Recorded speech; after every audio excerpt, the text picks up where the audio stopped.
Ayədə keçən göy kəlməsi Quranın bir çox yerində kosmos və kainat mənasında istifadə olunur. Burada da bu mənada istifadə olunmuşdur.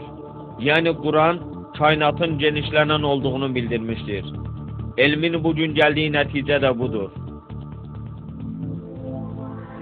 Bugünkü texnologiya sayəsində həyata keçirilən tədqiqat, müşahidə və hesablamalar kainatın bir başlanğıcının olduğunu və müntəzəm olaraq genişləndiyini ortaya qoymuşdur.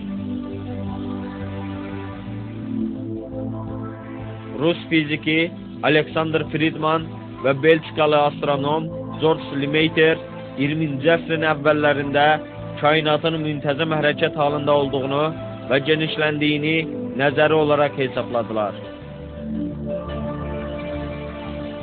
Bu həqiqət 1929-cu ildə təcrübə yolu ilə də sübut olundu.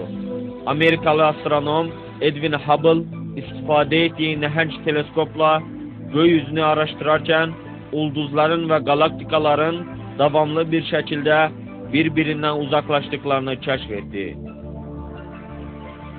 Kainatın genişlənməkdə olduğu sonraki illərdəki müşahidələrlə də dəqiqləşdirildi. Ancaq bu həqiqət hələ heç bir insan tərəfindən bilinmədiyi halda Quranda açıqlanmışdır. Çünki Quran bütün kainatın yaradıcısı və hakimi olan Allahın sözüdür.